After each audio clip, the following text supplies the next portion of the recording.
Hey guys, so I've been single for about a year now. I know, exciting.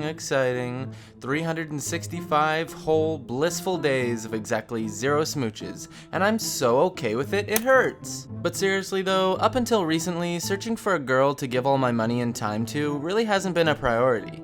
And while I like to tell my parents it's because I'm focusing on my career, it's most certainly due to the soul-crushing defeat my heart endured just 1 year ago. Recently though, I've had a bit of a change of heart toward the situation and decided I should put myself back up on the market. The problem is, being on the market really doesn't mean anything.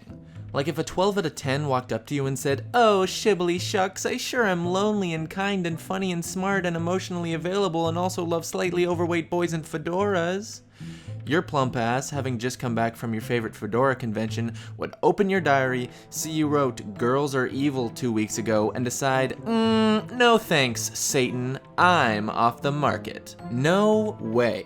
No, you'd be tipping that fedora so fast your hair would set on fire. Oh, that's hot. Anyways, my point is, just because I'm back up on the market doesn't mean the girl of my dreams is gonna fall into my lap. And sorry fellas, that goes for you too. Unfortunately, we've gotta work for our chance at divorce. Jesus Christ. The way I see it though, us dudes have 3 possible approaches we can take to dating. The first approach, and definitely statistically the most successful, is an approach I like to call fucking yeet. This is exactly what it sounds like. A Hail Mary, all or nothing attempt to sleep with every goddamn girl under the sun, no matter the location. We're talking clubs, yeet. College, yeet.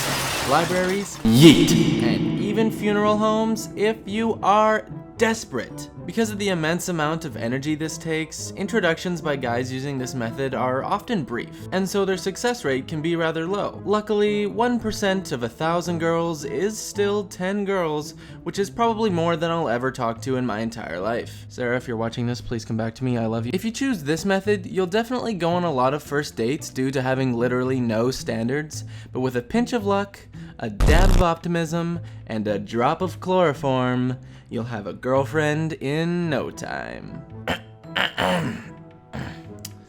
On to the second approach. I call this one the nice guy. Now, nice guys come in a variety of shapes and sizes, and no 2 nice guys are alike. But they do have one thing in common. They're all baby back bitches. Baby back, bitch. Baby back, bitch. Which puts them at a disadvantage right out of the gate, because the first rule of dating is, say it with me, if you is a bitch, you don't get a bitch. This is probably the approach I know the most about, by the way, because I was a professional nice guy all throughout high school. Hey Sarah, I made you this necklace. Wanna maybe go out with me sometime? Sure, Cal, but only if you come look at this big piece of shit in the toilet. That's a mirror. Sorry, Cal, let's be real here. I'm a 10 out of 10, and your name is a fucking cabbage. I mean, who names their kid after a food? Come on, Alfredo, let's get out of here. Now, of course, things are different. These days, I'm slinging more pussy than a catapult.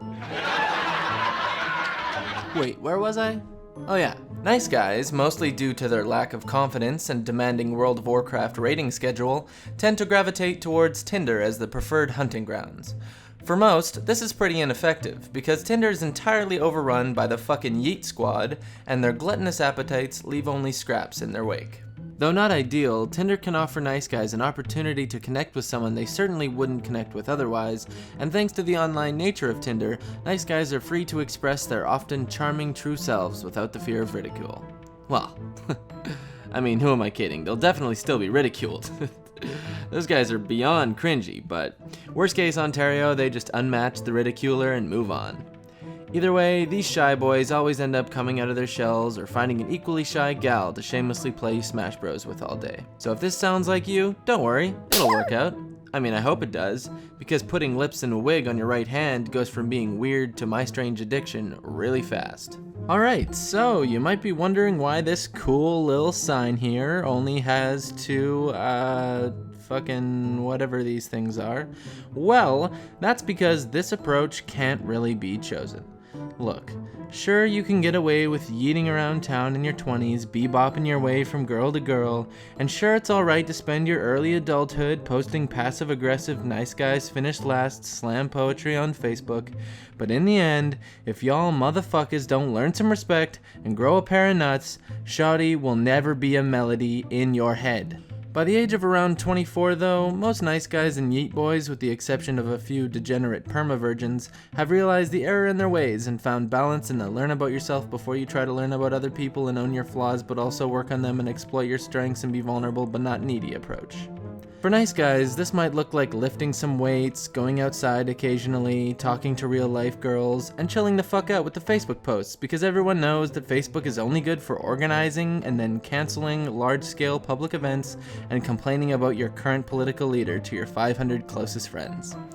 And for those silly little heartbreaking neat lads, this approach might look like learning about personal space and manners, reading a self-help book or two, and choosing golf clubs over strip clubs. Though its name is more long-winded than the explanation you gave for that suspiciously located cluster of broken blood vessels, this approach can honestly be simplified to, don't be a dick, but also don't be a pussy. So next time you're faced with a social decision, remember this video.